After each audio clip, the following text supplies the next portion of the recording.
It was early in the 20th century. In the South, cotton had fallen to 5 cents a pound. Families were losing their farms.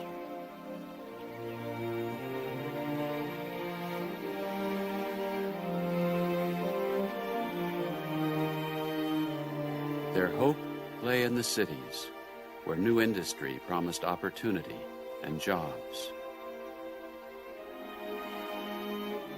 It was a time of change, and with change would come conflict.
Stamping is uneven.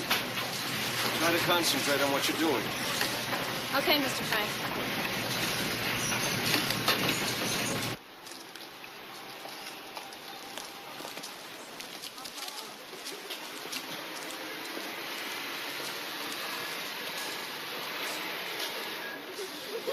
Good morning, Alonzo. Good morning, Mrs. Frank. Please see that Mr. Frank gets his lunch. Tell him I'm going to the opera. I'll see him at dinner. Yes, ma'am.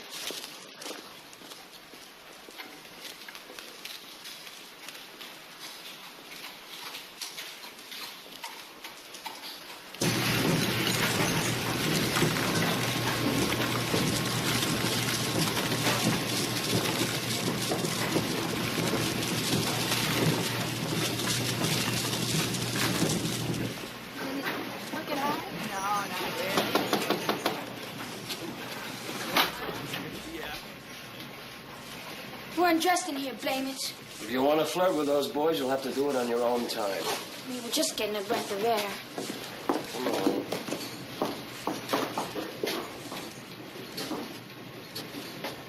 Are you sick? Cramps. But they'll pass. Well, it may help if you lie down on the bench. Rest for a while.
picture?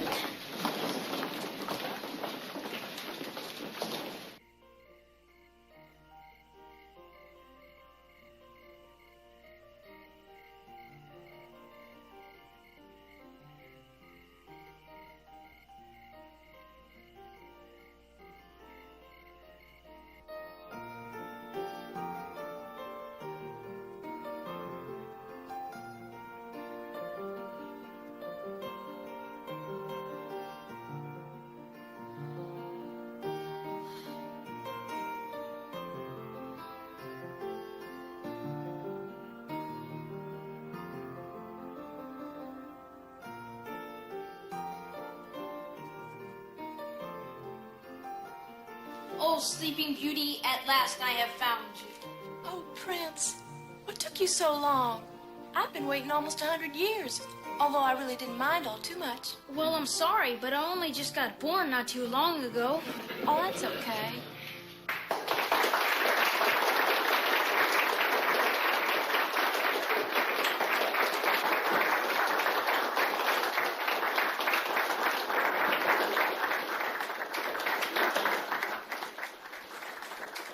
Because now we can all live happily ever after.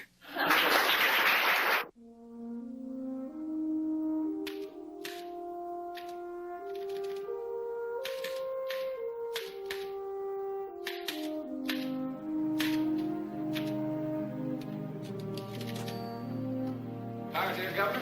Your wife and Boss Watson are waiting. Oh, here's a draft of your speech. Wrote it last night. It's, not too bad. I do say so. All I need is a note or two. Oh, lad, let's not keep the boss waiting. Okay.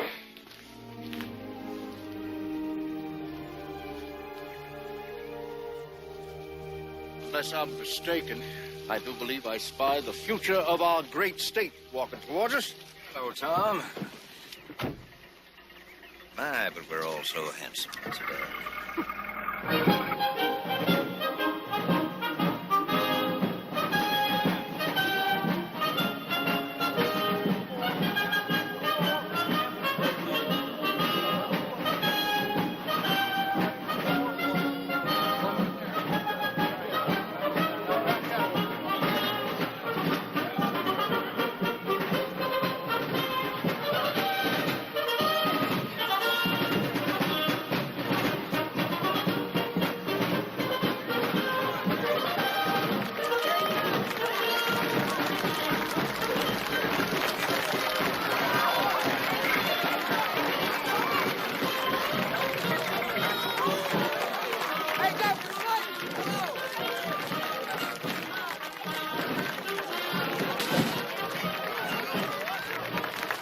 Much more popular. You may not be able to handle him, Tom. Popularity is clay to be molded, Sally.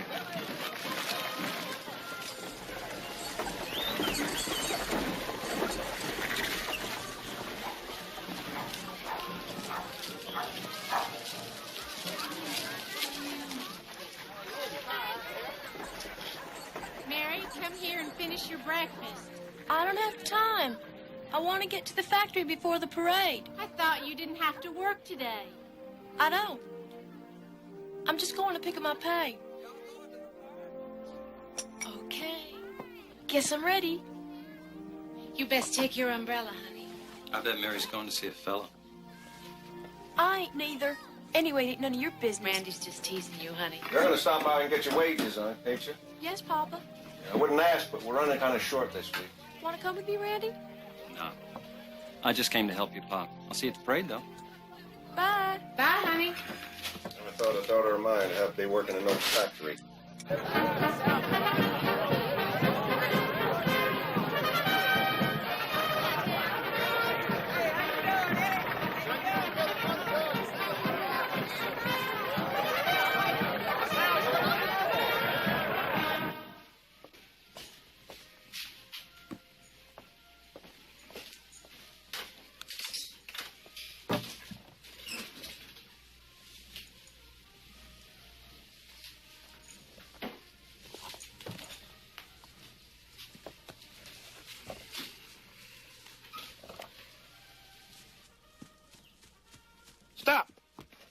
me a dime, white boy.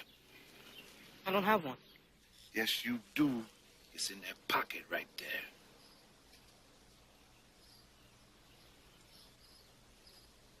Leave me alone, Jim. Just one dime, Alonzo. I want a beer. No, Jim, I'm late.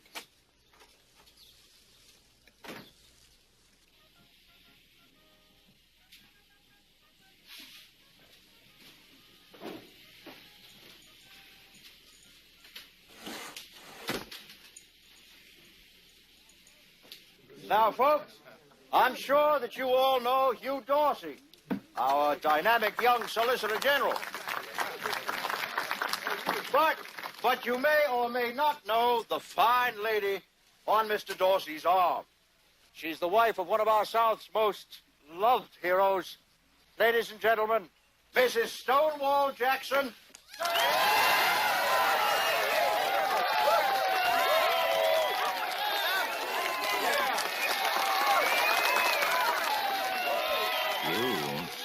You've been sweet-talking her.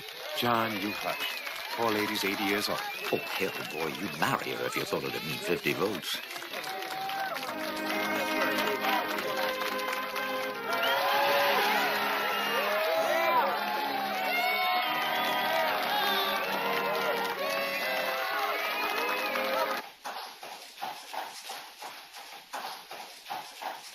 Hi, Alonzo. Anybody in the office? Mr. Frank's up there.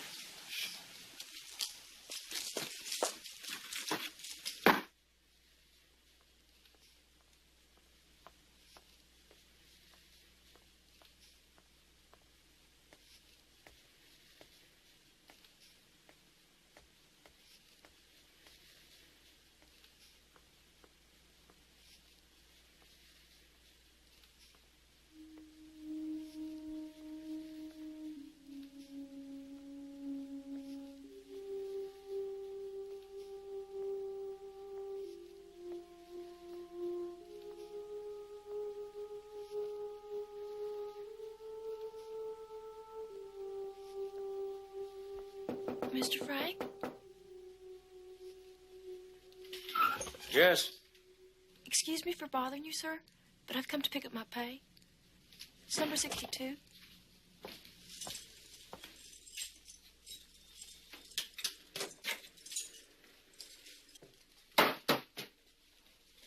It's $1.20. Would you like to count?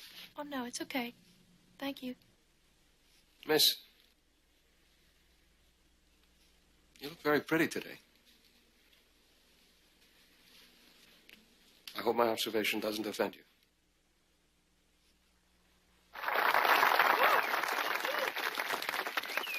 Folks, do you know that there are still those today who think Georgia only means cotton?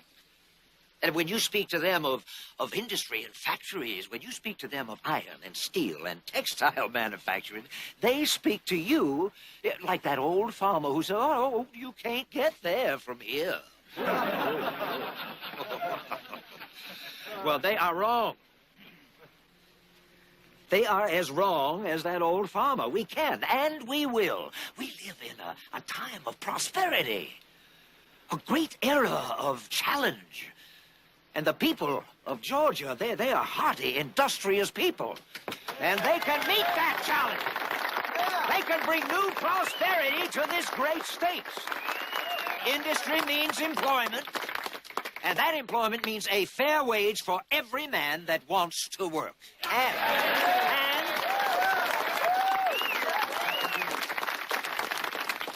I mean to see that we do get there from here.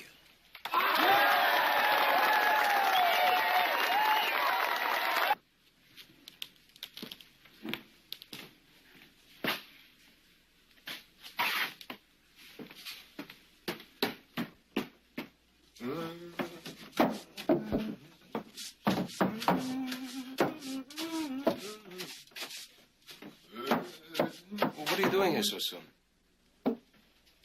Doing what I mostly do, boss. Sweeping up what's on the floor. You're early, Newt. I've got my accounts to finish, and I can't concentrate with you banging around here. It's parade day. Why don't you take off for a while till I finish up? Okay.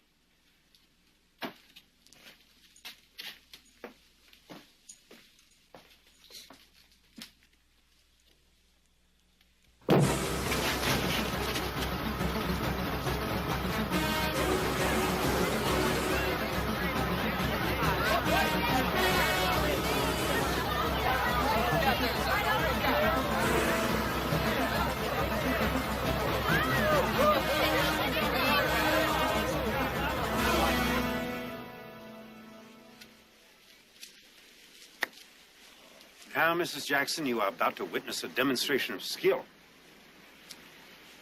and precision. The governor of Georgia pitching washers. Oh, I think I'm a better ladies' man than I am a washer pitcher. You married the prettiest girl in Georgia. The richest one, too. Put it in there, Tom.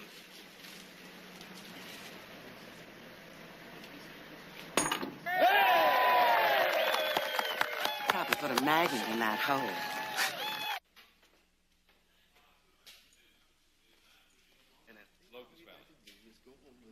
I hear what you're saying, but it'd be helpful if you told me. What are you doing here, Lon? You were fired and you know it. I know, Mr. Frank, but I went off and I left a new pair of shoes in my locker. Cost me $7. I want to go in and get them. I don't like to have former employees hanging around. I'm not hanging around. Just want my shoes. Take him in and let him get his shoes, Newt, but then make sure that he leaves. I hope he don't decide he wants to stay.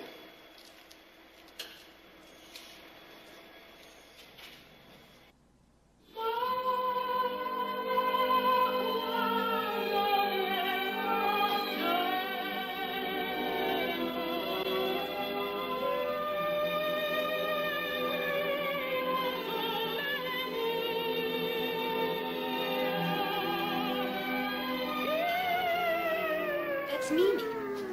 She's the beautiful one who falls in love with Rodolfo and then gets sick. It's so romantic. You should come to the opera with me, Leo. Of course, it wouldn't seem as exciting to you. Why not? Well, you're used to it. All those exotic, mysterious ways. Brooklyn isn't exactly Paris. Well, it is compared to here. You people up there, you have all those other lives. All those different ways. That's what I thought of the night I met you. I thought, this isn't just a man I'm meeting. This is a world. I hope I didn't disappoint you. I'm not disappointed. Well, the fireworks are starting. I never have been. I just wish I could be part of it. You're all of it. I want to be.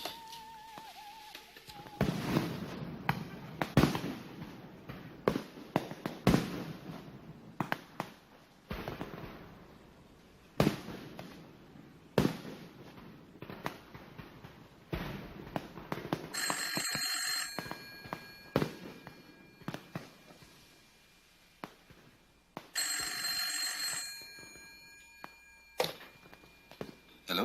Newt, is that you? It's me. Well, is everything all right? Oh, yeah, boss. Things okay. Why, we even catching a breeze. Well, good. Goodbye. Mm-hmm.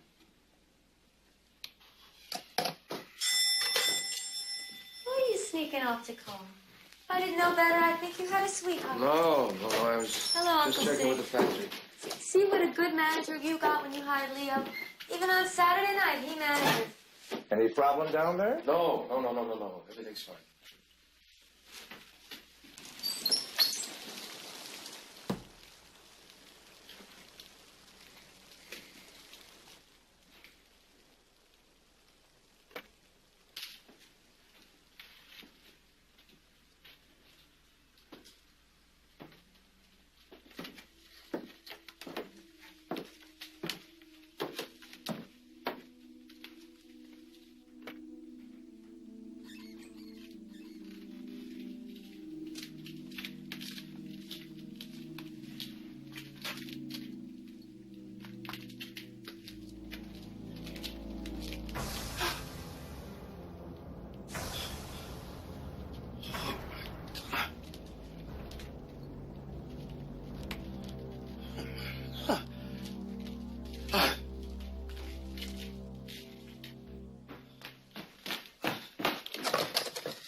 Operator, Operator, give me the police. Please, the police.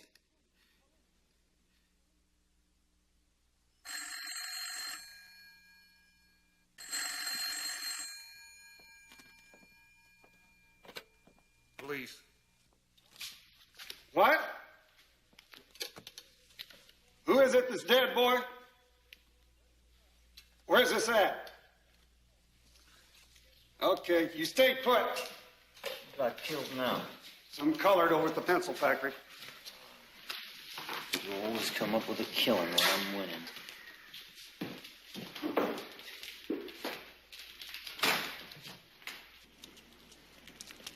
Oh, hell, Brent's drunk again. You want to stick him in a cell? Oh, let him be. Treat a reporter bad and he'll just write ugly about you.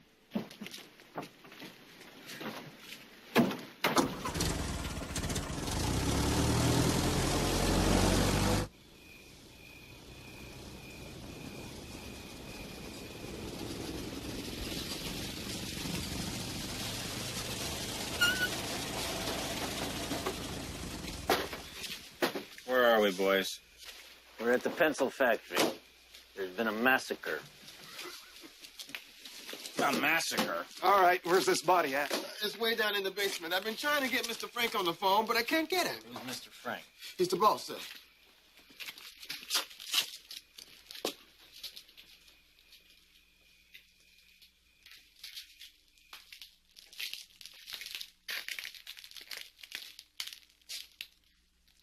Oh, sweet Jesus in the morning. This body's white. Why, it's a little white girl. Who is she? I don't know. One of the girls who works in the factory. I don't know. No, sir!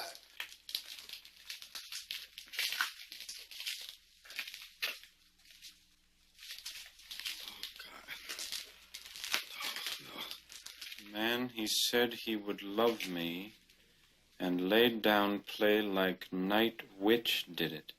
What's that? Looks like she wrote it before she died. Man, he said he would love me and laid down play like night witch did it, but that slim black nigra did by hisself. I write while he play with me.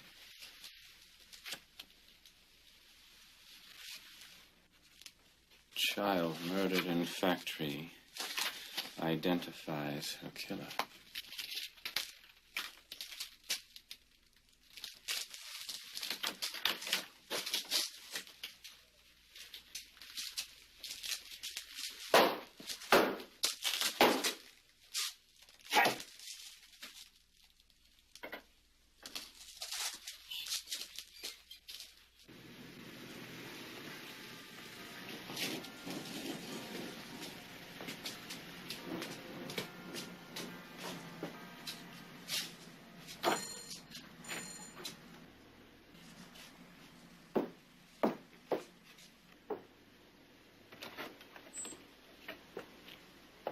Mr. Leo, Frank? Yes. You're the manager at the pencil company? You'd better come along with us, Mr. Frank. Little girl's been murdered at your place. One of our girls? Now, that'll be for you to tell us. Just let me finish dressing. You ain't going to a banquet. You're dressed enough. I'm the manager of the factory. I just can't go in my shirt sleeves. I'll just be a minute. What's wrong? Trouble at the factory. Yeah?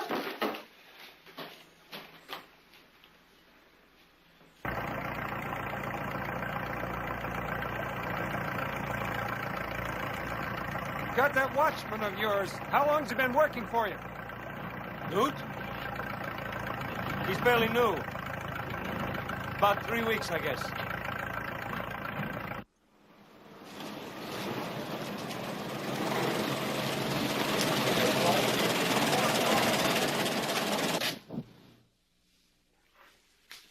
Over here. Take him upstairs. Is Mr. Frank?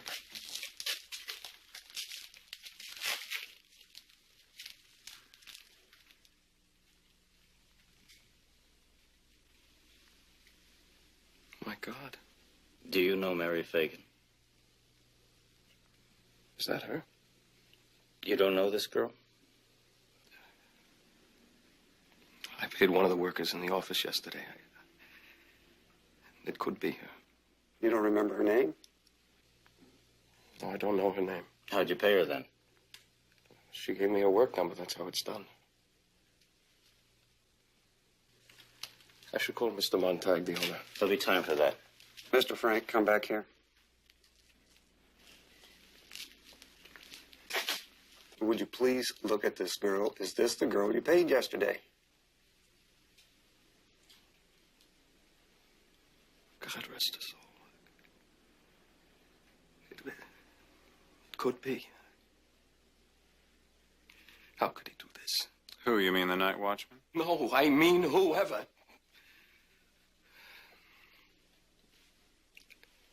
I really should call Mr. Montag. He won't be pleased.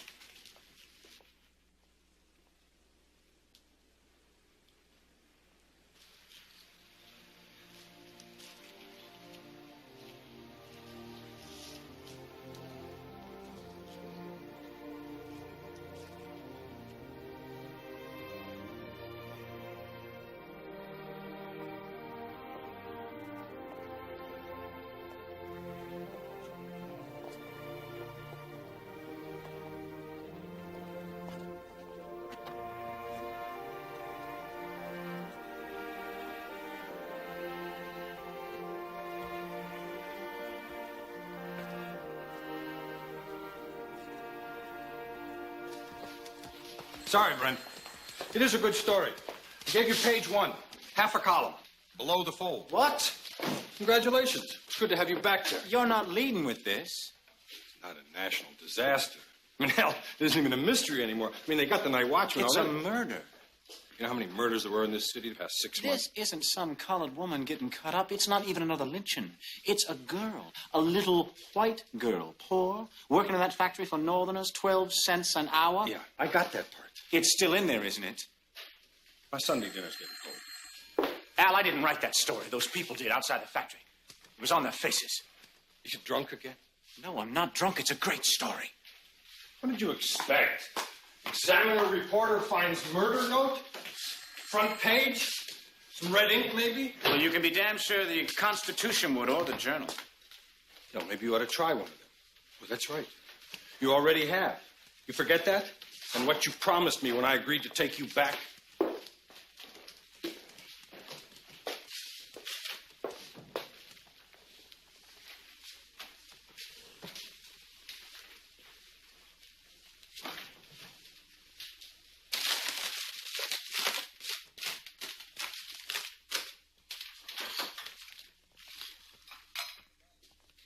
Hey, buddy. Come here. How'd you like to make yourself a dime?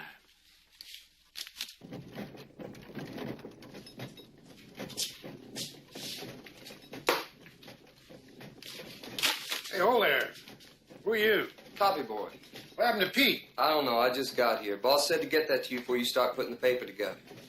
I should make up his mind. Oh, I almost forgot. He wanted me to see if you have any red ink.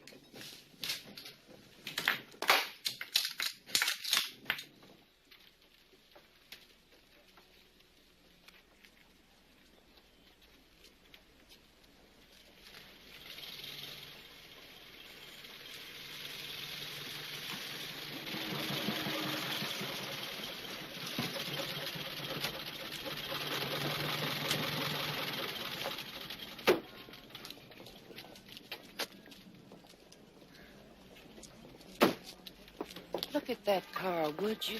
Rich Yankees. Paid that little girl 12 cents an hour, then let this happen.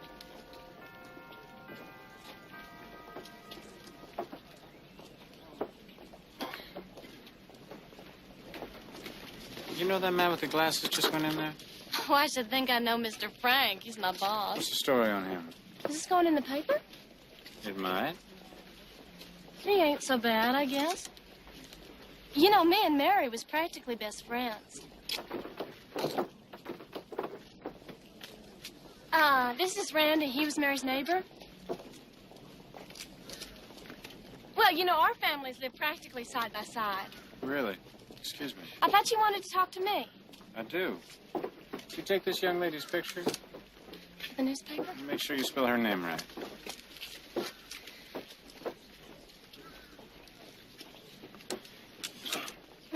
Thank you. My name's Wes Brent. I was there when they found the body. He'd do it? The watchman? Well, they're not sure, but they... I should have been there. She asked me to go with her.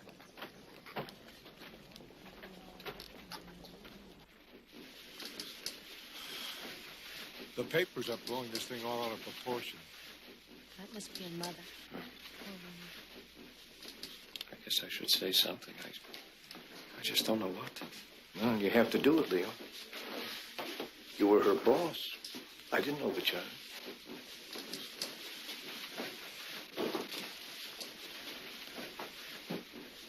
Mrs. Fagin. Are you Mr. Frank? Yes, Leo Frank. I want you to know that we all sympathize with your tragedy. This is Mr. Montag, the owner of the factory. And this is my wife. Mr. Frank, I just hope they find who done this to my girl. I hope he gets his punishment. She was only 13.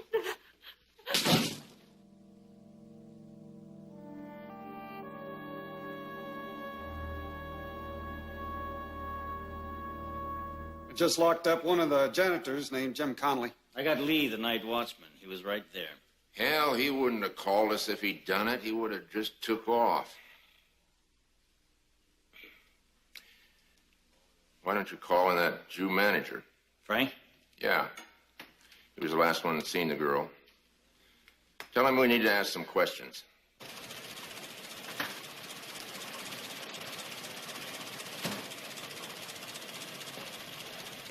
As best I remember, she came into my office a little before noon. Why'd you send this night watchman off? Well, I hadn't finished my accounts, and he was working and making so much noise. I couldn't concentrate. Anybody else in the factory? Oh, it was great. Well, where can I find Mr. Frank? Hold it, sir. Now, that man is my client, and I demand to go in. Hello, Clapton. Howdy, Luther.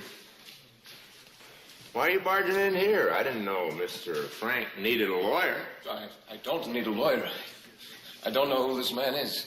Mr. Frank, my name is Luther Rosser. Sid Montag engaged me this morning to see that the interests of the company are protected. Sir, you are not my lawyer. I don't have a lawyer. I don't need a lawyer. Now, Mr. Frank, you may know a lot about the pencil business, but you evidently don't know how the law works. Have any charges been brought? Charges for what? They already have Newt Lee. Lee is just a suspect. Isn't that right? What about the note?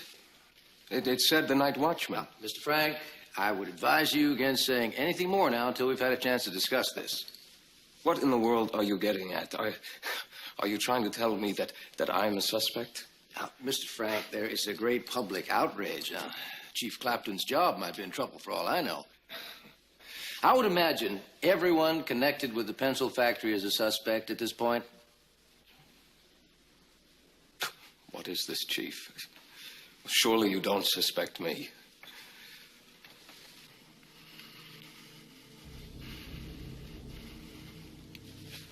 My God. You people think I killed that little girl.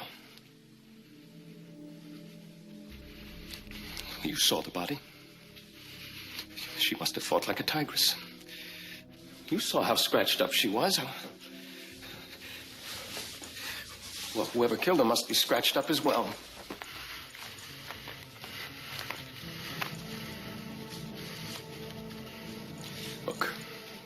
Look. This is the same suit I wore on Saturday. Look at it. Well, if I had killed her, wouldn't there be blood on it? Look. Now, calm down, Frank. All we know is that you're the last man to see little Mary alive. Like I say, all we're trying to do right now is get the timetable straight.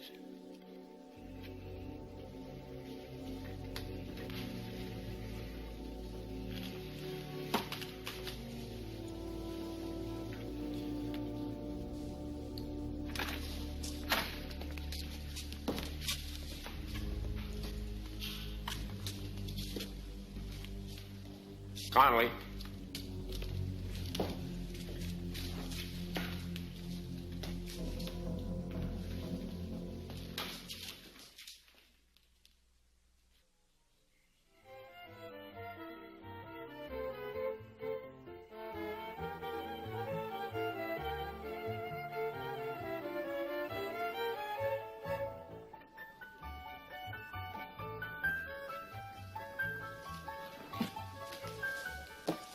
Mr. Watson, sir, that little factory girl was murdered.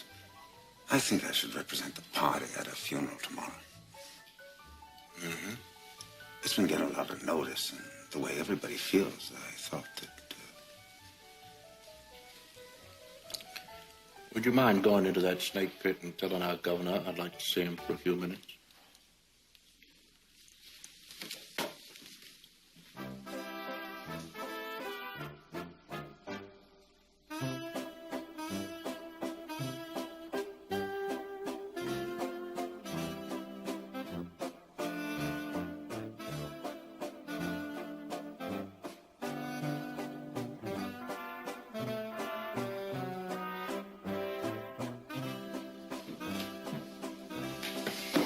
John, one of my boys is in a little financial trouble.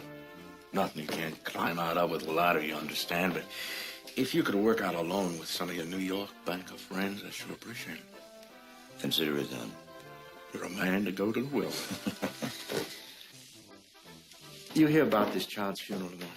Well, of course. I want us all to be there. Tom, you do not want us all trooping up there. Let those people have their grief. You belong there, John. Believe me. All right. Sally will wear a black dress, and I'll carry a Bible as a public gesture. I'm not talking about public gestures. I'm talking about humanity. Don't ever make the mistake of thinking that the man who votes for you loves you. Voting in our democratic society is touted as a positive act. It's not. It's negative. Because most people go out to vote against somebody. Well, I guess you're saying that the public... I don't like being told what I'm saying. I know what I'm saying. Now, the people are going to be there at that funeral tomorrow to wave the train off that's carrying that child home to Jesus. And I'm talking to you about people and their feelings, not about politics. You're going to dance with me, John. It's late. If I have to drag you Governor over... and I are talking, ma'am. Well, excuse me. It's hard times, John. Hard times. Little man is hurting. Cotton's down to 5 cents. A man can't get work, so he sends his young'uns to these factories for wages that would embarrass a slave. He's poor, he's worried. Now he's bitter. Because underneath it all, he's decent. I'll be at the funeral, Tom, with the Bible. Small.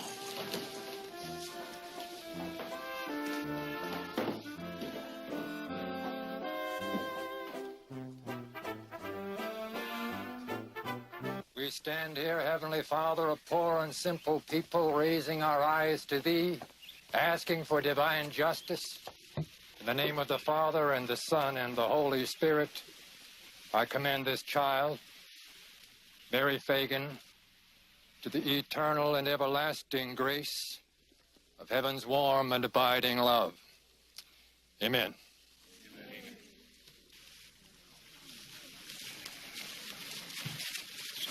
Why are you here today, Governor? Same reason we're all here.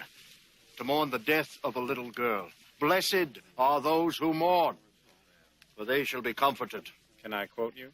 Mr. Brent, why don't you go back and convince your paper to write some editorials on child labor, huh? Try to get public opinion behind our bill to protect little girls like Mary.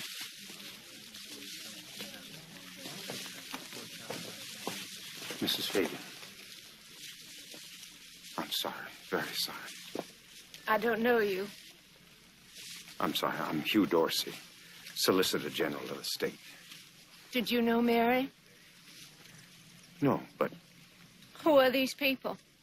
Did they know my girl? we know her soul and her love. She's here with us while she's been taken away. She's here with us still.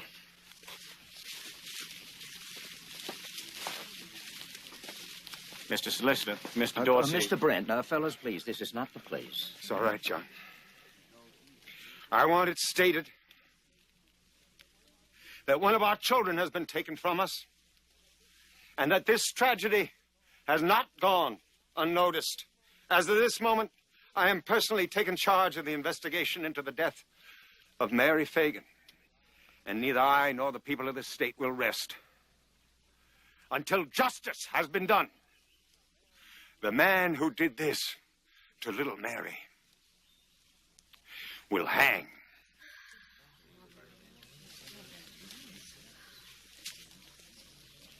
John, I like that young man.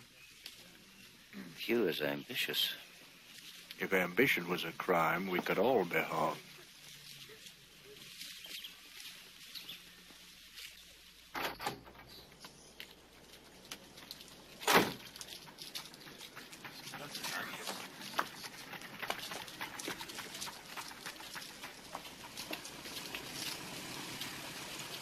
So you're Mr. Frank? Yes, Leo and Frank.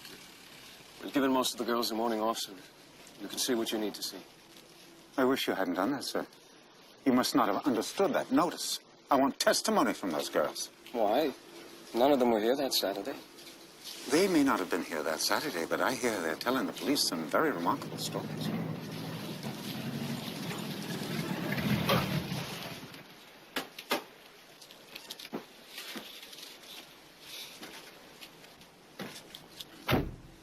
What's going on here? Hello, boss.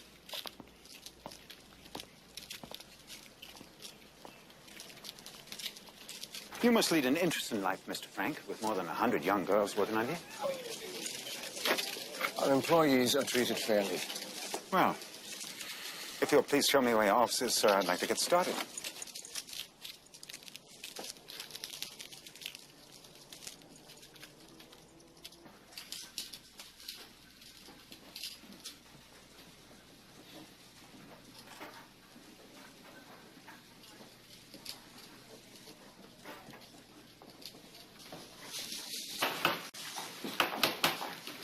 Is the lathe on this floor? Yes, it's right down this way. And this is where little Mary was killed. Well, it's what they say. They seem to have found some blood or something. They found some of her hair on it, too. There's lots of dried blood here on the floor. Okay. Now, your office is right over there. Yes. It isn't just mine. Several people work in it. But not on Saturdays, as I understand it. On Saturdays, you have the whole floor all to yourself. No, Mr. Schiff is usually here on Saturdays. He happened to be away last weekend. I see. Let's go back to your office, Mr. Frank.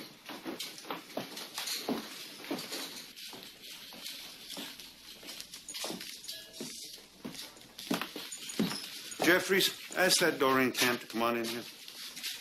What does she have to do with it? She wasn't even here on Saturday. Oh, yes, she was. You just didn't see her. More importantly, she didn't see you. Alonzo, why don't you run along? What's your name, son? Alonzo Mann. You the office boy? Yes, sir. Hello, Doreen. Come on in. Sit down. I want you to tell us again just what you told me yesterday at the office. Oh, Mr. Frank, why don't you sit here at your desk, just like you said you would sit?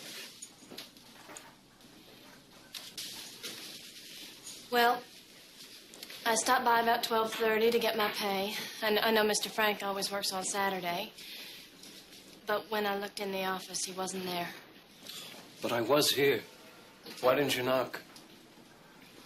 Well, I looked and I didn't see you. I just figured you must be someplace else. I was right here all afternoon. Maybe the safe door was open. That must be it. You see, it's a big safe. Now, if the safe was open, you wouldn't have seen me, Doreen. What about it, Doreen? Was the door to the safe open? Of course it was. I always leave it open when I'm sitting here doing the accounts. Doreen? I didn't notice. Maybe it was open. I ain't sure. All I know is I didn't say Mr. Frank. Sorry, ma'am. I'm Mrs. Frank. I have my husband's lunch. I'll see that he gets it.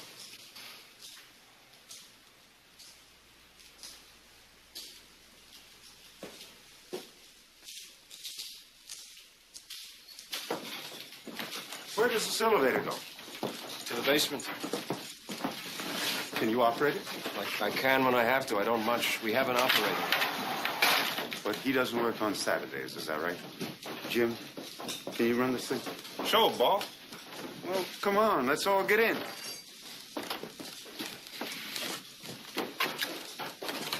Give us a ride, Jim. I know you've got your work to do, but we're losing a lot of time. Start it here, Jim.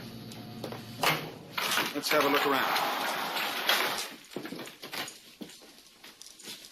Now, what's that? Stairs to the basement. Jim, come here and show me where Mr. Frank would have you wait.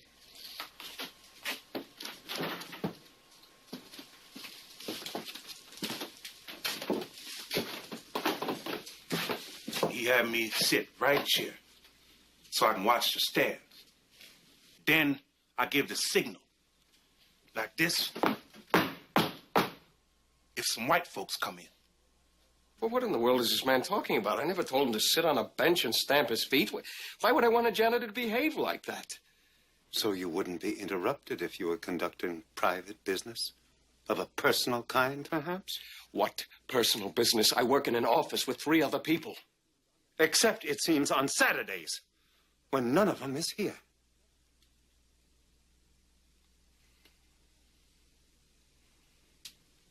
I think we've seen enough, boys. Let's go.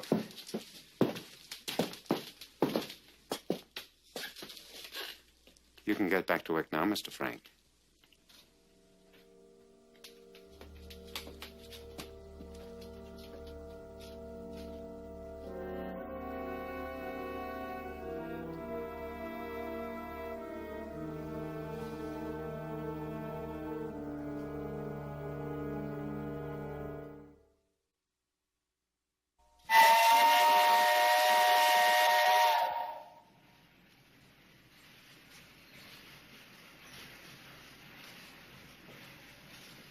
Come on in, Alonzo.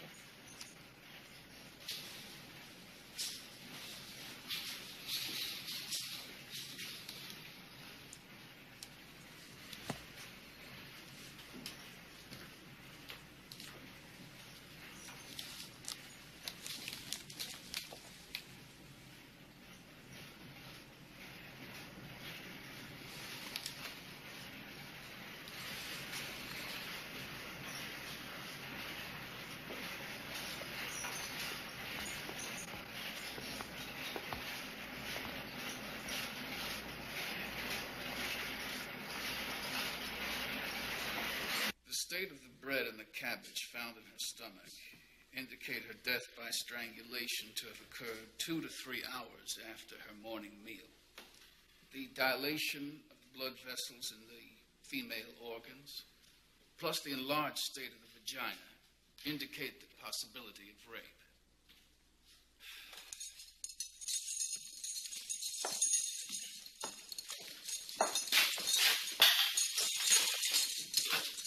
Very much obliged, Sheriff Mangum. Just holler when you want out, Mr. Rosser. Hello, Leo. Why am I here? I'm doing everything I can. Don't be discouraged. Now, you're only one of several suspects in custody. They've offered to let you talk to Newt Lee. Nobody else has been able to get anything out of him, but I think you should try. After all, you're his boss, and then maybe we can clear up this matter once and for all.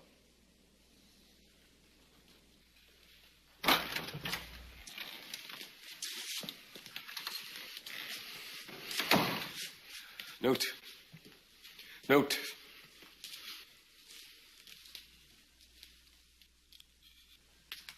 Why'd he do this to me, Mr. Frank? Because you killed her? No. I told them. They won't believe me, Mr. Frank. If you didn't, you must know who did. I don't know. Look what they do to me, Mr. Frank. I don't know. Well, you'd better tell them what you do know. I don't know nothing. Well, tell them that. Tell them that. I don't know. Because we are both going straight to hell.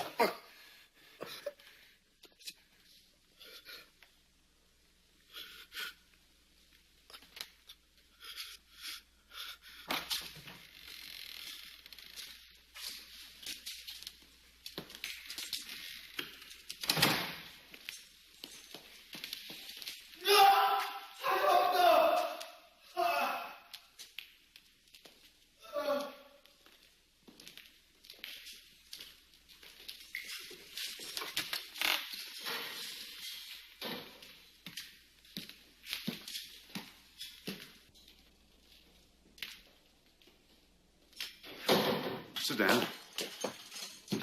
Now, Mr. Frank, I'm going to dictate a note to you, and I want you to pick up that pencil and write down exactly what I say. May I see that, please?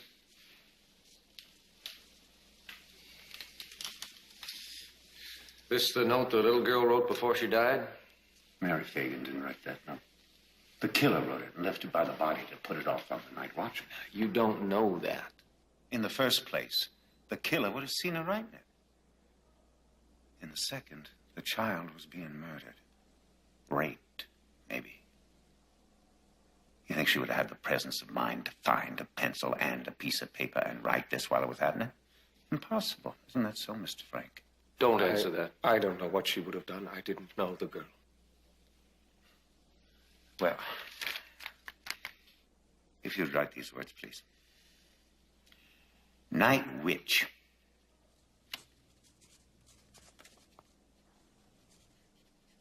Slim, black, negro.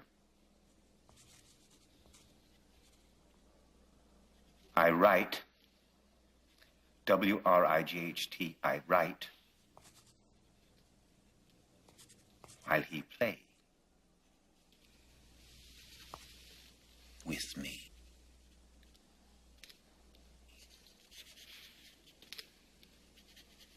All right, Mr. Rosser, you can take your client back to his cell.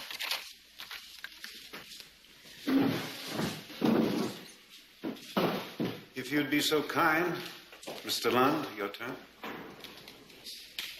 He knew her. What? He's lying. He knew her.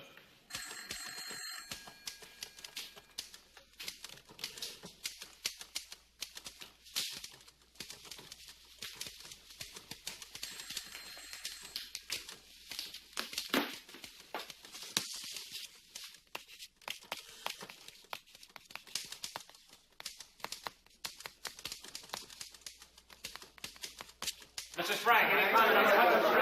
Kill the little girl, Mary said. Mrs. Frank, kill the little girl, Mary said. Mr. Frank, Mr. Frank, did you try? Are you guilty? Did you write the murder note, Mr. Frank?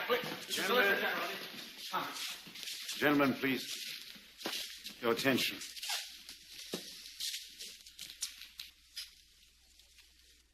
I have this day remanded Leo M. Frank to the custody of Sheriff Wheeler Mangum of Fulton County.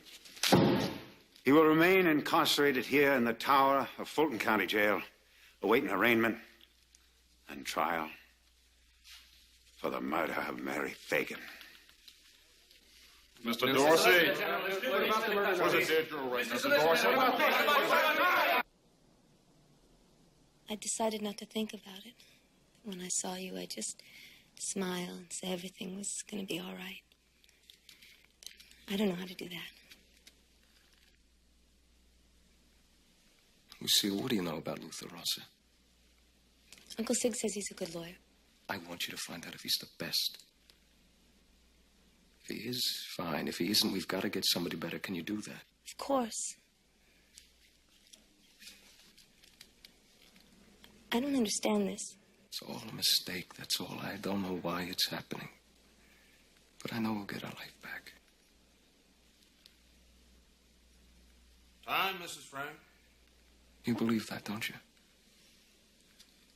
You must.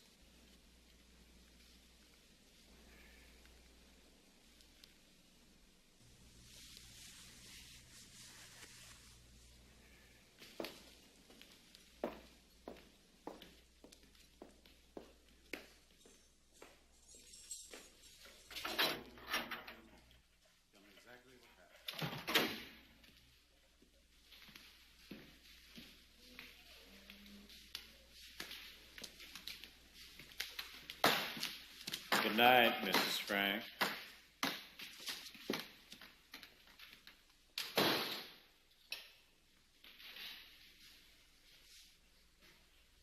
John! I got it. I got it this time. We have this guy nailed 5 ways to Sunday. Oh. That factory presents awful opportunities to a man with no conscience. Of course, you know, I don't believe that he planned to murder her. I think she resisted him, and he panicked. Oh, I may have lost a few cases lately, but those days are over. I told those people I'm going to set it right, and I mean to. Come on. I'll get Miss Emma to make some of that bad coffee we used to drink before we got too successful to enjoy it, and we'll talk about this. There's no time. Still a lot to do.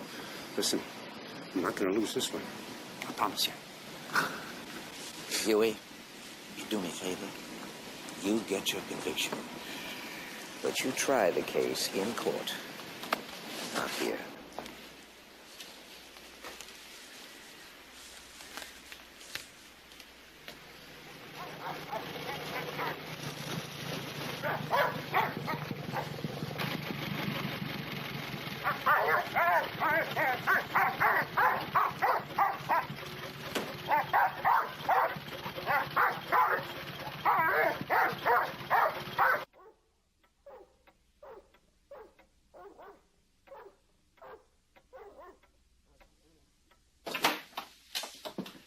I understand you've hired Luther Rosser.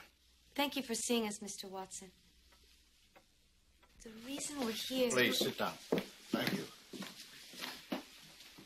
Mr. Rosser is a fine attorney. Well, you're better, Mr. Watson. You're the best trial man in the state. I don't know that I'd say that. Rosser did. He said he'd be willing to step down or to work with you if you'd agree. No, I'm certainly flattered. But politics and statecraft have kept me out of the courtroom for years. We'll make whatever arrangements are necessary. You must be very wealthy. The money's there. Northern money. Oh, don't get me wrong. Money's money. North or South. Only one kind since 1865, much to my daddy's regret. But I wouldn't bandy that about too much if I were you. Whoever's going to be up there fighting for that man's life's going to have a tough enough time as is. My husband is innocent. Mrs. Frank, that jury's going to be remembering a little child, how she lived, how she died. They're going to be remembering how that child, like their own, was forced to put away her childhood, to grow up too soon, to go off to work in sweatshops for people from the North when they should have been off playing in the sun. And I tell you, that is a memory that shames their hearts.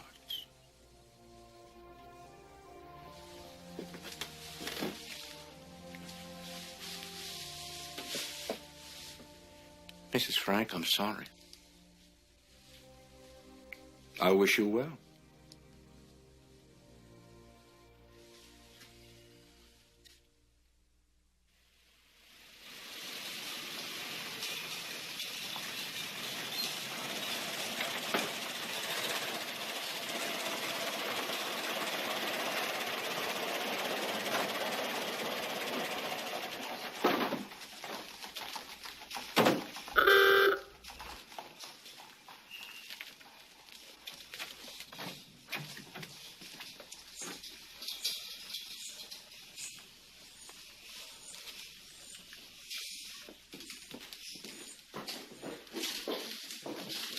You have some information about Leo, Frank? That's why I called for you. Couldn't live with myself any longer unless I did. He always seemed such a nice man. Paid right up front. Always folding his clothes first. Not like some. And if some of the girls didn't care for his peculiarities, well, then they just didn't have to go with him. That's how I am. What kind of peculiarities? Perversions? I don't think that's important. The Lord made each of us as he sees fit, and as long as our private ways don't harm anybody. But now, well... Go on. A couple of weeks ago, It was a Saturday. Mr. Frank called me. He said a child had been hurt. An accident, he said. He wanted to bring her here to recover. Use one of my rooms. I didn't like it. Suffer the little children, but not unto me. Not here, anyway. So I refused. But he kept calling and calling. Finally, the calls stopped. Next thing I knew, I'm reading in your newspaper about how that little girl had been strangled. God rest her. Well, that's very helpful. How do I know you're telling the truth, other than your deep moral fiber? Mr. Brent, this is not the type of business in which one seeks publicity. Now, I've made my peace. If you're not interested in the story... I never said that. Did I? Damn. Now, what the hell am I going to do with this? Wrap fish, I suppose. Very funny. Here I am building a rock-solid case while you boys are reading up a vaudeville act. Mr. Solicitor, I understand your concern. It's not Jeffrey's fault. He didn't make up that story. You sure? We all know that your department is not adverse to applying a little pressure now and then. Maybe a threat or two. Was that it, Mr. Jeffries? Or did that woman owe you one? I just happened to be there, that's all. You actually expect anyone is going to believe that Frank intended to carry this girl down to that house of joy? Walking down Peachtree Street on a Saturday afternoon with her body in his arms, hoping nobody's going to notice. Hogwash. It's just a bunch of hogwash. Not altogether, sir. She says that fellow is a pervert. Yes, sir. A pervert. Mrs. Frank, did you have any idea of your husband's relations with these girls before this incident? No. And it's only since the murder you became aware of what was going on? Not what I meant. Leave her alone. Just trying to get to the truth. We have nothing to say. What about the stuff Jim Conley's been talking? I have nothing to say. You're crazy, Frank. The man's out to hang you. Why don't you confront him? The trial will prove that I'm innocent. Come on, talk to us. People want to hear your side of it. Well, then tell them the truth. I'm innocent. Hugh, I want to ask you something. Do you really think that man Frank is guilty, or are you just playing to the gallery? Mr. Watson, you think I'd trade on that poor little girl's tragedy? You're talking to the horse now, boy, not some Berlin soap reporter. I used to have a little dog once. That dog was my best friend. If I didn't watch him, he'd pee on my leg. The man is guilty. That stuff's true, then? That pervert stuff? Could be. I've been talking to some of the girls, the workers. Something going on between them and Frank? Well, you convict that man, Frank, and you'll have the gratitude of every decent person in this state. Thank you, sir.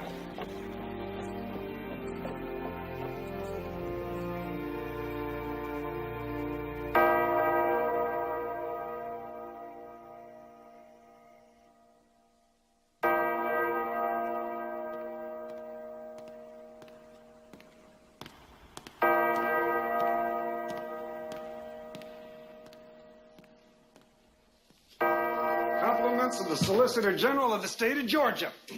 He wants you to look like something when you take the stand. Them snap shooters are going to want to take your picture.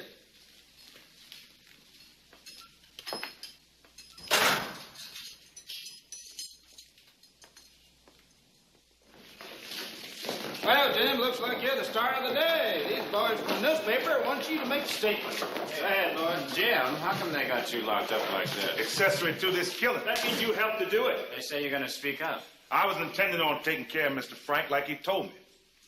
I was going to keep my mouth shut and go off. But some people began to put it on me, make out I killed that little girl. It all got to working in my head so much, I couldn't keep it in no longer.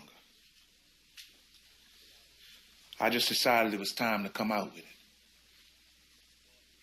And Mr. Dorsey been mighty fair to me. And I feel a whole lot better now telling the truth.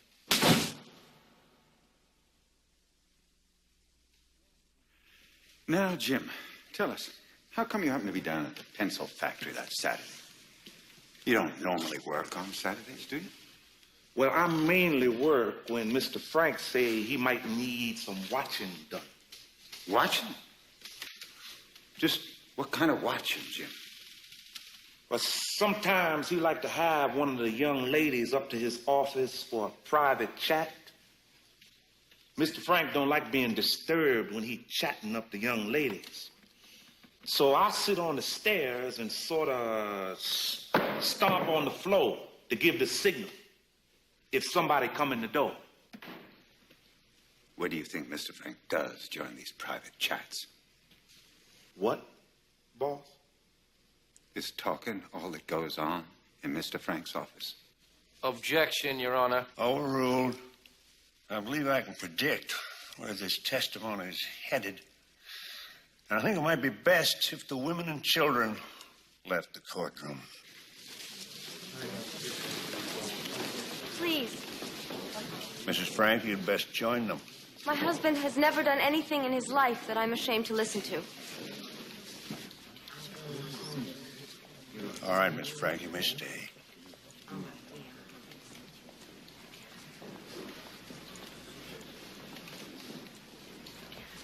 Go on, Jim. Tell us about Mr. Frank's private chats. Objection, Your Honor. My client is a respectable married man, and this testimony is nothing but an absurd pack of lies. The Solicitor General has been coaching this man for weeks to get him to come in here and talk this trash. You'll have your chance at this witness, Mr. Rossi. Did Mr. Frank ever pay you for all this watching you did? Sure did. Paid me $2 just about every time. Did you ever actually see Mr. Frank with one of these girls? Oh, yes, sir, boss. One time, I thought he had about time to be done with his chat, and I went up to get my pay. I seen one of the young ladies lying back on his desk. He doing stuff I don't know how to talk about. Your Honor, this is an outrage.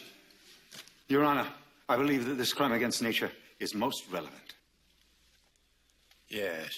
Well, proceed. So, Jim, tell us what happened that Saturday. I was downstairs. I come in a little late on account I was drunk in the night. Mr. Frank already be having his chat, I guess, because when I come up, he said, Jim, there's a girl up there that's acting sick. And as soon as I seen her, I hollered and told Mr. Frank the girl was dead. She was on the second floor by that bit lathe with that cord tied around her neck. Her face was right about as black as mine. What did Mr. Frank say when you hollered, Jim? Well, he told me to pick her up and bring her in the elevator. I told him I didn't have nothing to pick her up with. He told me to look in the cotton box and bring a piece of cloth. Now, I picked her up, but she was too heavy for me and fell to the floor. I hollered for Mr. Frank to come and help me. Now, he run down there by where I was, and he was real excited. He said, damn it, why should I hang? I have wealthy people in Brooklyn behind me. And then what did you do? Well, he told me to go and get some sacking and put her in it. I'd done it, and we carried her to the elevator and took her down to the basement. To hide the body? Oh, no, boss. Mr. Frank went back up and left me to burn it in the furnace. Did you do it? I couldn't get her in. I went back up and told him. He said we'd both try. We come down, but we couldn't get her in that furnace, no way. And then what did you do? I put her back in the coal. And then? And Mr. Frank sit me down, give me the pencil, and told me to write out that stuff that put it on the night watchman. So, this note, found beside the battered body of that young child, was dictated to you by Mr. Frank, and the words set down on this paper in your handwriting. Yes, sir. I wrote that out for Mr. Frank. Just what he told me. And then? Then he gave me $2, and I went out and got some sandwiches. Why didn't you go to the police? I was scared to, boss. Afraid they'd try and put it on me.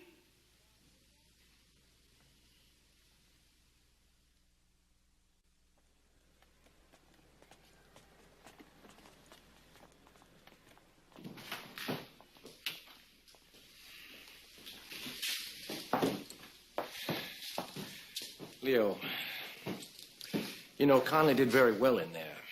Yes. His story, you know, I have never seen a colored handle himself quite like that. He invented every word of it. Is there anything more you can tell us about him? Anything you may have left out. Maybe you forgot about your association. What association? He was a worthless janitor, a drunk. How can you... Leo, if he was a worthless drunk, why did you keep him on? Why didn't you fire him? You believe him? Nobody said that. Leo. You believe him, don't you? No, of course not.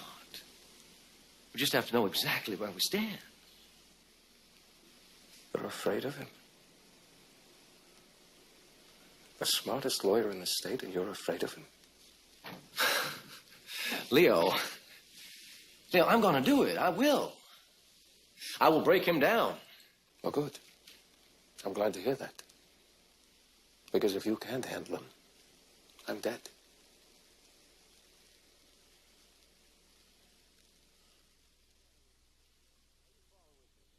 Now, you follow with me here, Jim, as we take it one more time. When Mr. Frank told you to pick up the little girl and bring her in the elevator, what did you do? Just what he told me. Well, what was that? We didn't have nothing to pick her up with, so he told me to look in the cotton box and bring a piece of cloth. So you went back to the metal room and got some black and white striped sacking, you say? I didn't say nothing about no white stripes, boss. There was no white stripes. Well, what color was it then? I can't exactly describe the color. Just about the same color as that man's tie.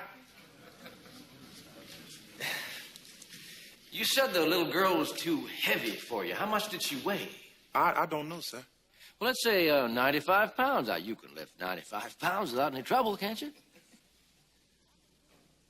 I can lift it. Don't know about the trouble.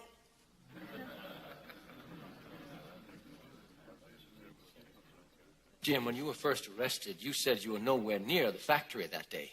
Yes, sir. I lied. And when they asked you about the note, what did you tell them? That I couldn't write. So you lied then, too? Yes, sir. How much did Mr. Dorsey help you with your statements? He just asked me the question. And the answers? Those were mine. How many of them were lies? None. Not by the end, anyway. You're a liar, aren't you? Yes, sir. I guess I am. And every word you have spoken in this courtroom has been a lie, No, hasn't it? sir. No, sir. See, like they say, a nigger will lie and lie until he finally decides to tell the truth. I just finally got my fill of telling lies that weren't even my own. I figured Mr. Frank, if he want to, he can go on telling them for both of us. And that's the truth before Jesus.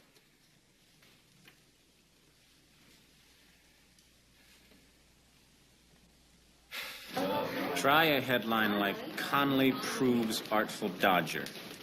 As hour by hour the attorneys for the defense hammered away and failed to entrap the Negro, the enormity of the evidence became apparent. Finally came the virtual confession of the defense that they had failed to break Conley's story, and they asked that the evidence be stricken from the record. Jim Conley has stood the fire. Conley is being held as an accessory to the murder. He may be telling the truth, or he may be lying altogether. Be these things as they may, he is one of the most remarkable Negroes that has ever appeared in this section of the country. Did you believe him? I don't know. I listened to him all day, and I still don't know. I do know one thing. No white man has ever been convicted in this county on the testimony of a black. Oh, yeah, but here you have a black man who's a Southerner, a white man who's a Yankee. Try that on for size.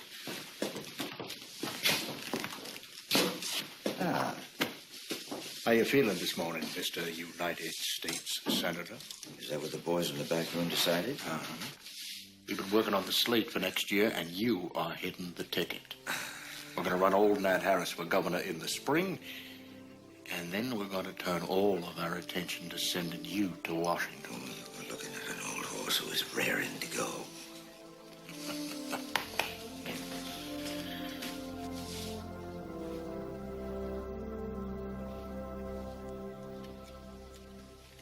Mrs. Phagan,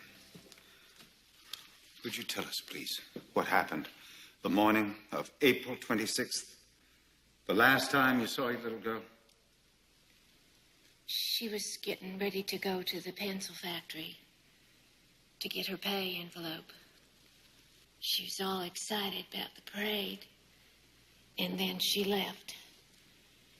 It was about 11:30. How old was she? 14, yeah. She'd have been 14 the first day of June.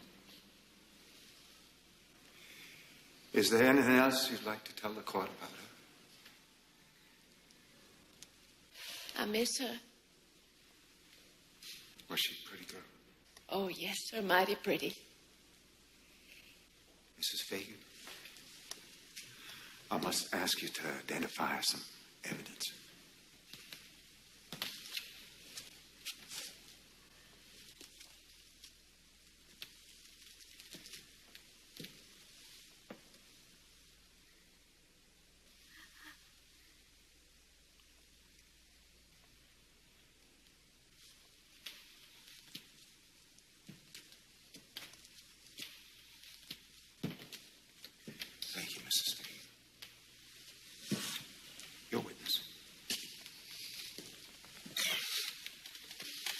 No questions.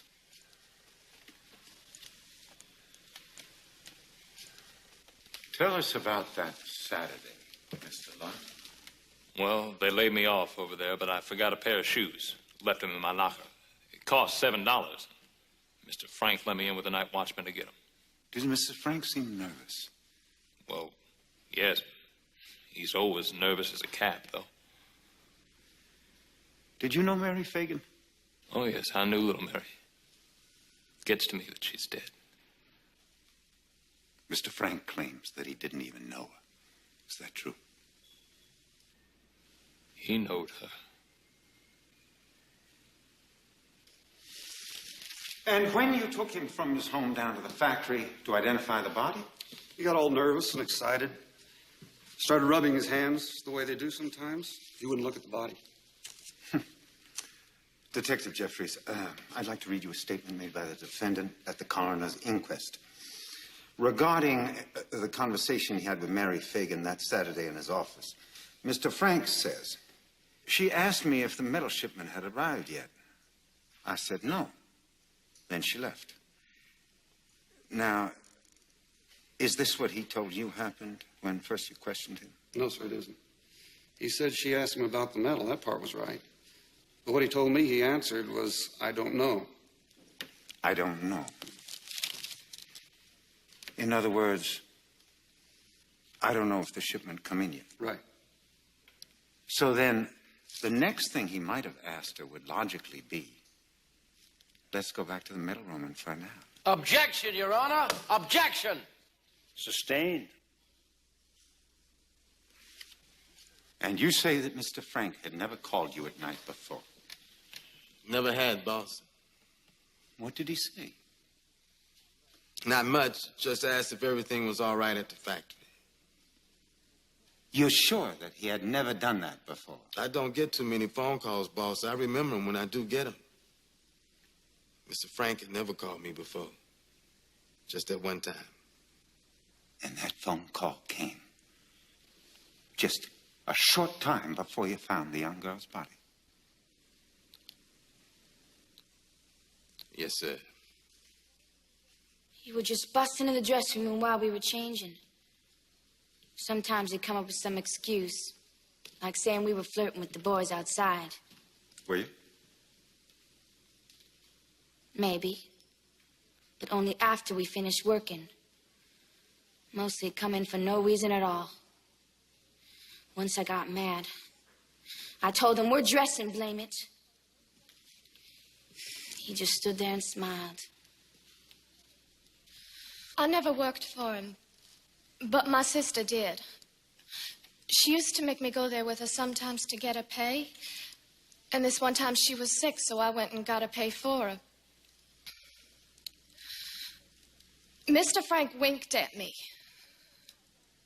and said, how about it? He called me into his office one day saying he wanted to talk to me.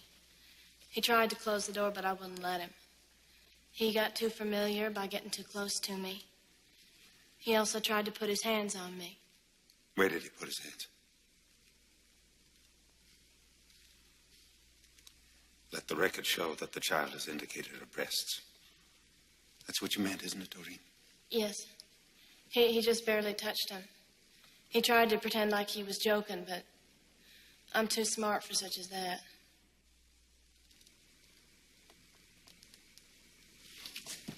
Your witness, Mr. Lawson. No questions? What do you mean, no questions? Question her. She's lying. Miss Camp, you may step down. Mr. Russell! Mr. Russell, what are you doing in there? Why would you question any of those girls? Mrs. Frank, I'm afraid you don't understand how these things work. And explain it to me. You see, every time the jury sees a girl up on the stand, it sees Mary Phagan. Dorsey knows what he's doing. Mrs. Frank, if Luther even suggests that one of those Mary Phagans might be lying, it will alienate the jury in a way that will do nothing but harm your husband. Is that the real reason? Or are you afraid there might be some truth in what they're saying? I'm going to tell you something, young lady. You are never to ask that of me or anyone else. Your job is to sit by your husband's side in that courtroom and to believe in him 100%. You understand? Please let go of me. And if you're smart, if you want to get through this, you won't even ask it of yourself. Do you understand me? Lucille, why don't you go home and get some rest? Good night. What if it is true, Luther? He has more than 100 girls working under him. Maybe he did try to flirt with one or two of them. Bite your tongue, counselor. Besides, flirting doesn't make you a murderer.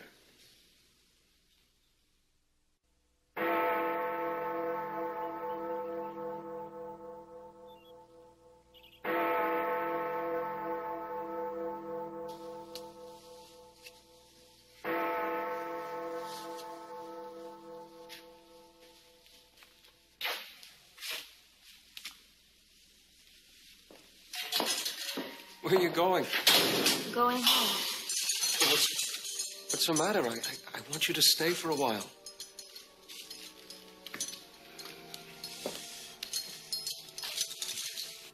Those girls on the stand say terrible things about you.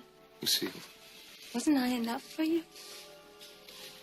everything they're saying about me in that courtroom are lies. You are all I have ever needed. My God. Lucille.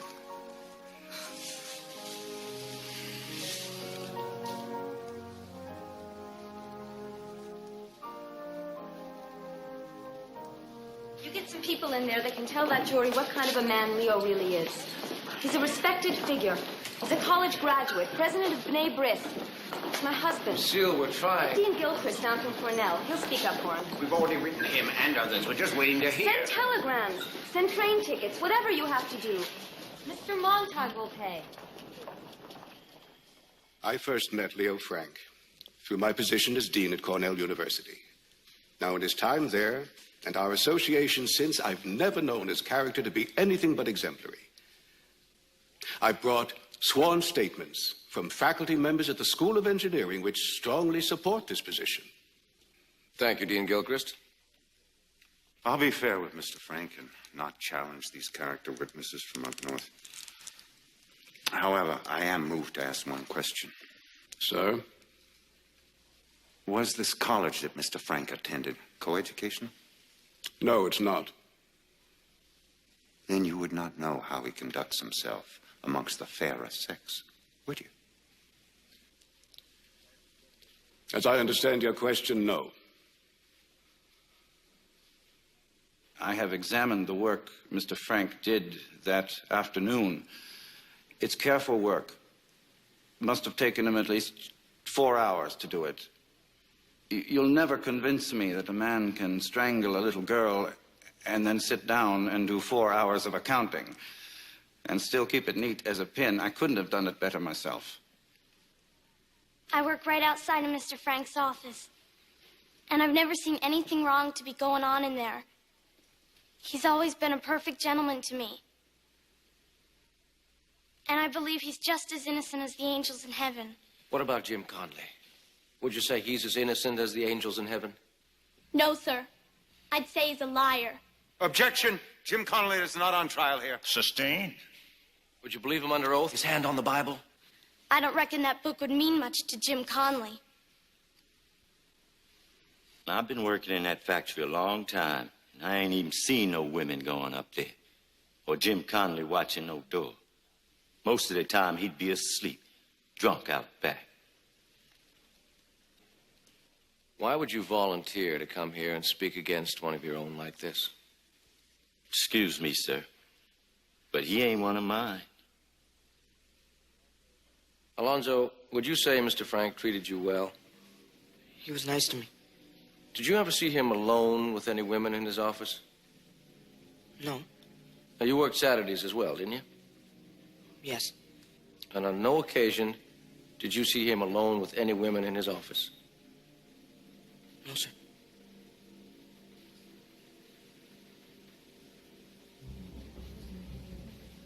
You say you never saw any women in his office. Yes, sir. But you don't know for a fact that there were never any. No. Speak up, boy. No. No what? I don't know. No further questions?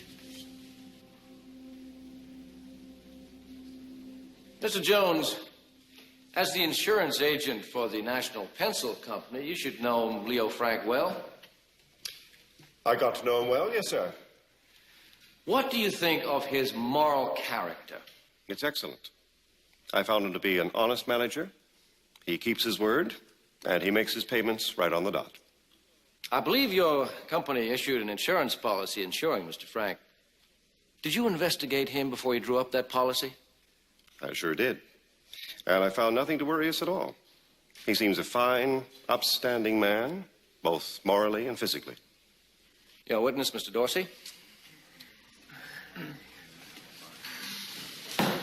Tell me, Mr. J. Ashley Jones, in what did your investigation consist? Well, I sent Mr. Frank to a doctor, of course, and visited his wife and relatives, and interviewed his employers. And he seemed fine to me. He is also, if I may add, president of a charity of some sort. I believe it's called B'nai B'rith.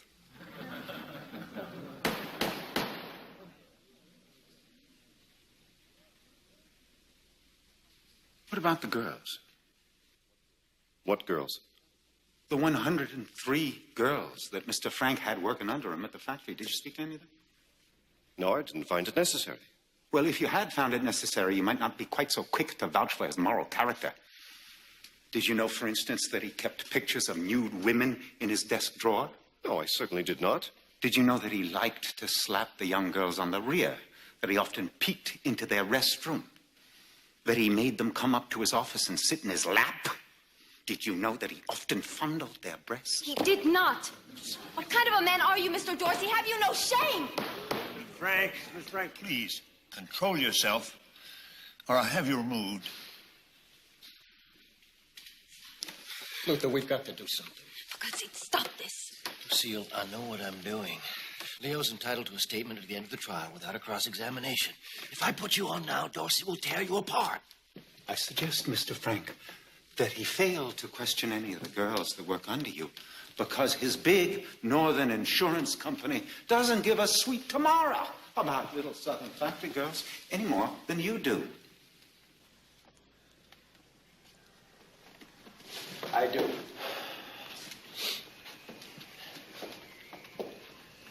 Your name, please? Sigmund Montag.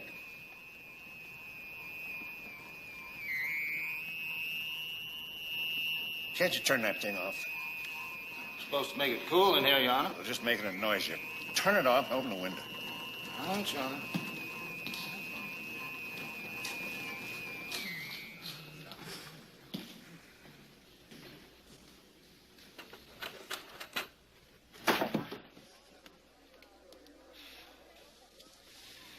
Your name, please? Sigmund Montag. He's lying! And your position? I am the owner of the National Pencil Factory. Jew!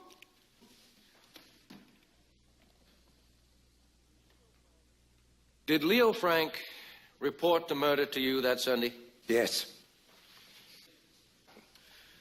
Did he seem nervous, as testified? Yes, he did, but no more than I. Hang him! Your Honor, I must object. Yes. Sheriff Mangum, see what you can do about controlling some of the folks on that roof out there, will you? Yes, Your Honor. Hang him!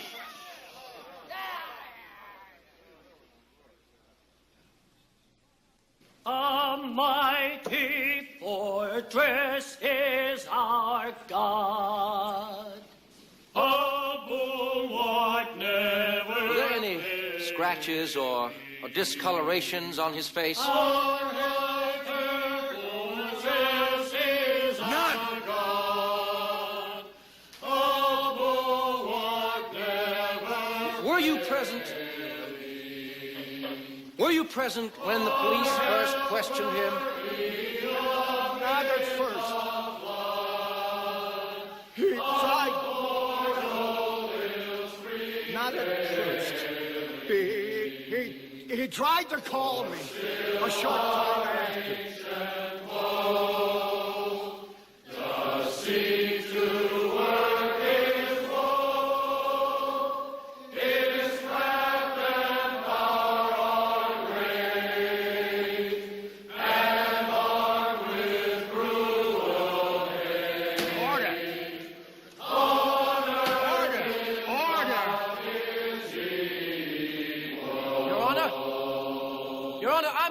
Trial. Leo Frank isn't being tried in this courtroom. He's being tried in the streets of Atlanta.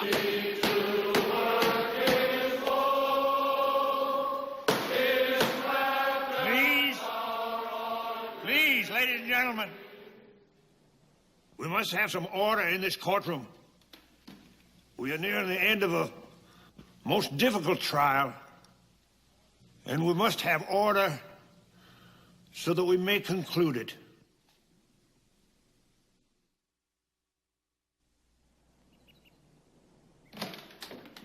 Solicitor General, Governor. Hugh. Hugh, I think you know all these gentlemen except Mr. Fisher and Mr. Goldman. Mr. Goldman is the director of the American Jewish Committee. Gentlemen, how do you do? Not good. We're all worried, Mr. Dorsey. I see. You should know that More and more people around the country are aware of this situation. We are collecting petitions from respected public figures and raising They're money. concerned about the virulent anti-Semitism that permeates your trial. It's fearful. It encourages the worst kind of bigotry. I agree. It's certainly most unfortunate. The press hasn't helped any. We're not talking about the press. We're talking about what's going on at that courthouse. Mr. Fisher, the records of our court are available to you. And should you examine them, you will find not one single reference to Mr. Frank's faith, either by myself or by any of my witnesses. It's there. You know it is. The jurors aren't just getting evidence. They're getting prejudice. You have every right to try the man for murder, but please, Mr. Dorsey, he shouldn't be tried for being a Jew. Hold on a minute here, Mr. Fisher. I work for the people of the state. Jews are people.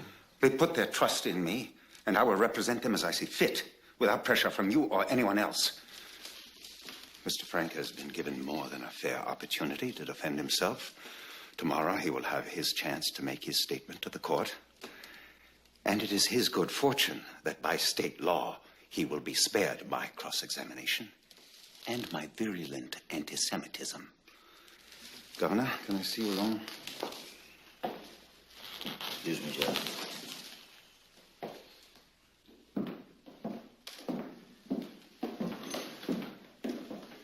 Why are you treating me like some redneck politician you can call on the carpet? I put myself on the line, and I expect you to back me up, not play me for a fool. Calm down, you. Those men don't think you're a fool. They're afraid of you. John, I'm just doing my job, and I resent you taking sides. Nobody is taking sides. This trial is your baby, Hugh, but it is my state. And I do not want a mess in my state. You think I'm still your boy? Going around losing cases, and then the big man has to come along and smooth it over? Well, rest easy, old friend. That's not something you're going to have to worry about anymore.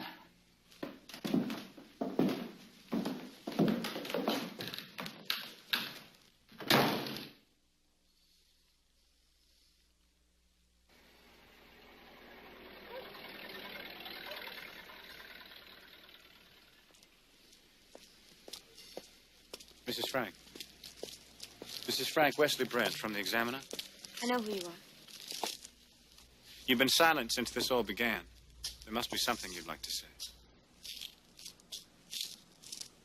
Why don't you just write what you want? It doesn't matter if it's true or not. Hasn't so far. That's not fair. Please, Mrs. Frank.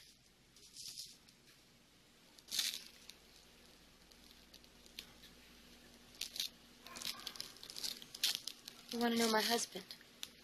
Is that it? Anything you'd like to say. I met Leo about 2 years ago. He'd just come to Atlanta. I passed him on the street once and wondered who he was, and then one night at a party I looked up and I saw him, and I made sure we were introduced. Excuse me, I was thinking more your reactions to the crime. I'm sorry. I thought you wanted to know about my husband. You meant you want to know about that man in the tower. They're not the same. I thought they were for a while, but I don't know that man up there. He doesn't belong to me. He's yours. I'll tell you about Leo, though. What would you like to know?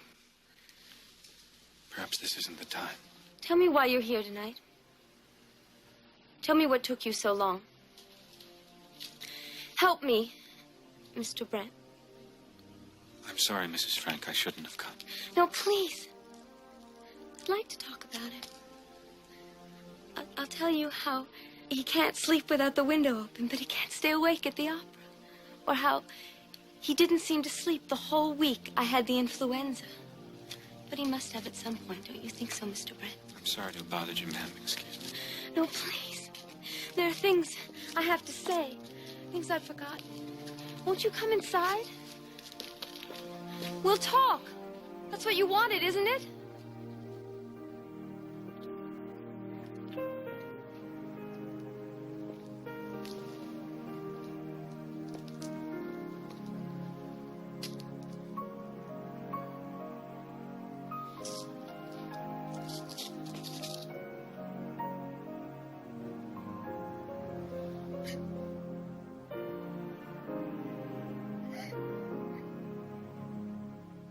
Mr. Frank, you have the right to make a statement in your own behalf.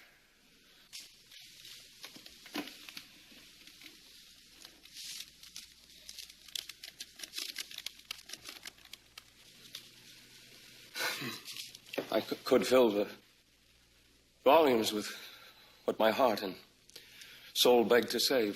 Volumes on sadness, love, justice, and the fallibility of reason.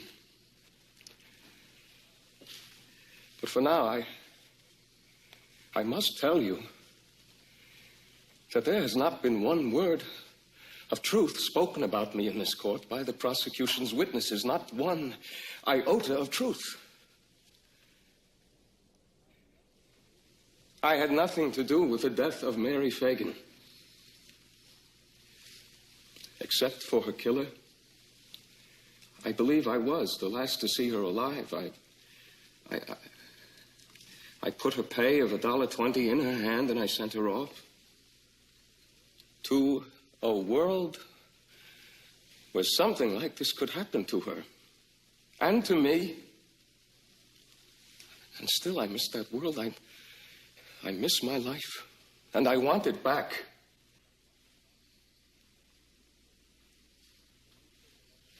Some newspapermen have called me the silent man in the tower. And I have kept my silence advisedly, believing under the American system of justice there would be a time and a place for me to speak. This is the time.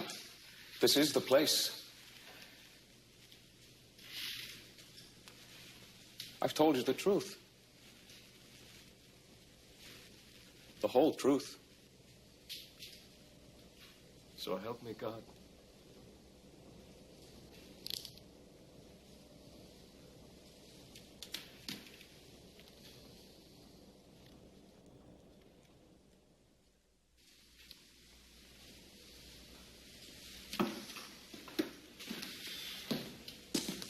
Now, gentlemen of the jury, I must ask you to put out of your minds the fact that Leo and Frank is a Jew. I say that the race that this man comes from is as good as ours. His forefathers were civilized and living in cities and obeying laws, when ours were still roaming the forests and eating human flesh. I honor the race that produced such men as Disraeli and Judah P. Benjamin. I am not here to attack Leo Frank because he is a Jew, but because I believe that his lascivious nature. You a lawyer, son? University of Georgia, sir. Watch Dorsey. He's going to slip the noose around Frank's neck. We all know that the human character is a shifty thing. To his wife, Leo Frank might appear to be the devoted husband. But to those little southern girls, he was a man to be feared and avoided. A man who offered them money for immoral purposes. A man who invited them into his offices for a chat when chat was not what he had in mind. You have heard the evidence. More than enough to convict any man. Look at these, my friends.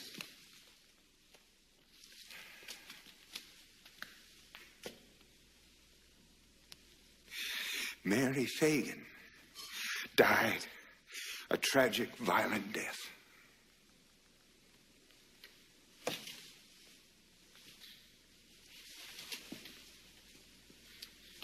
Your Honor,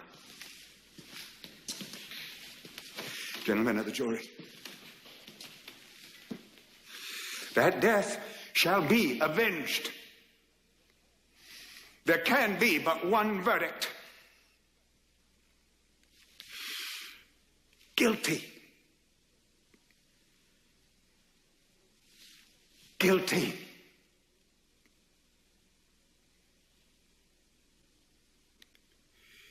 Guilty.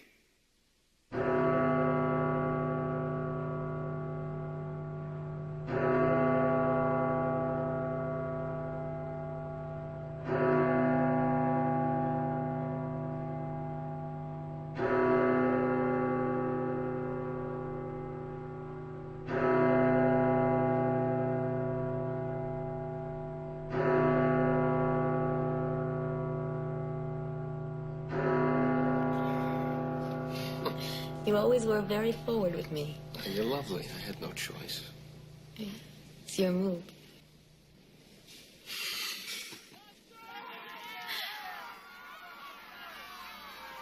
They shout with such hate. No. No, Lucille, with happiness. I've been convicted.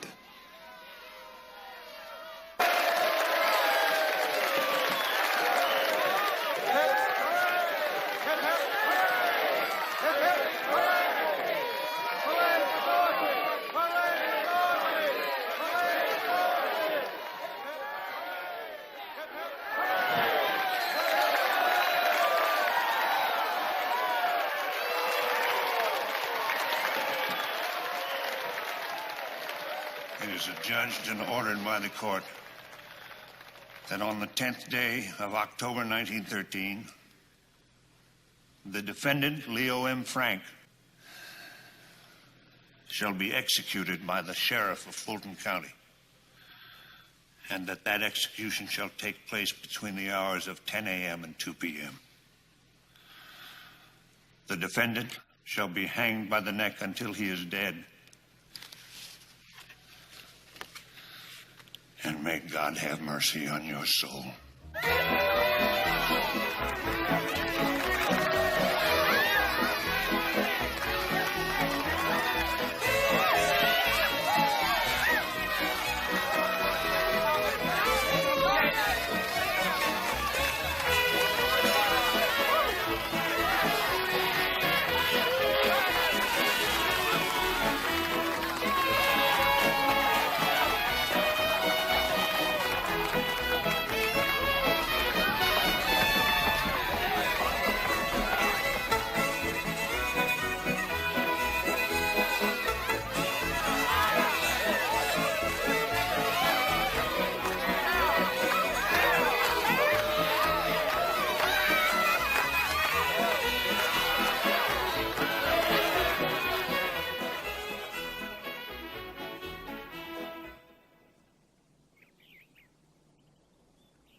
Front page in the New York papers. Leo Frank. Hugh Dorsey.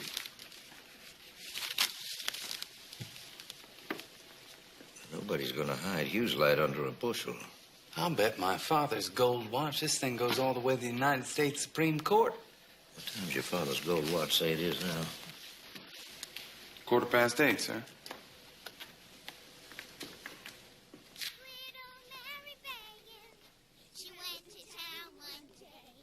She went to the pencil factory to get her weekly pay. She left home at 11. She kissed her mother goodbye. Not one time did that poor little girl think she was going to die. That Leo Frankie met her with a brutish, heartless grin. He said to little Mary, "You'll never see home again." She fell down on her knees.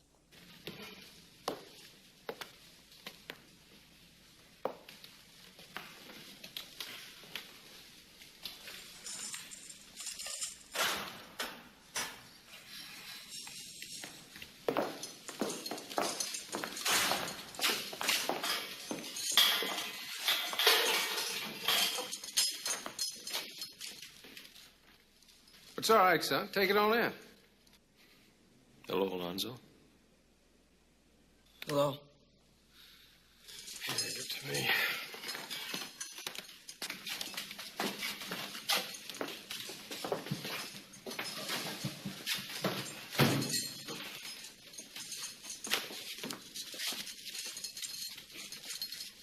Thank you. Just till nightfall. I know. Alonzo, wait. No. Please.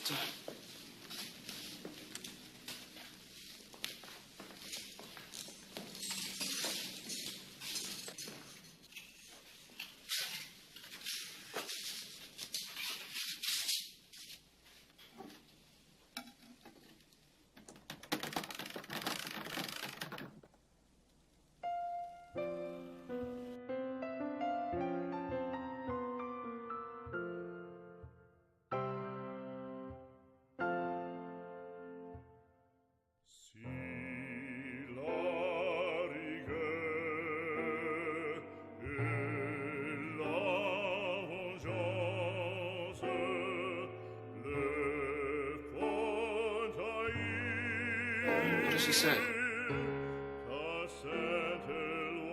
Heart to heart, soul to soul, love binds us.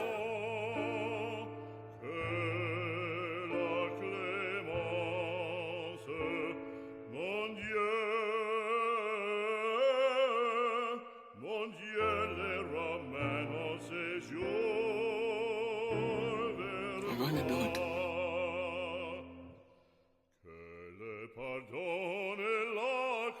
I'm going to get her life back.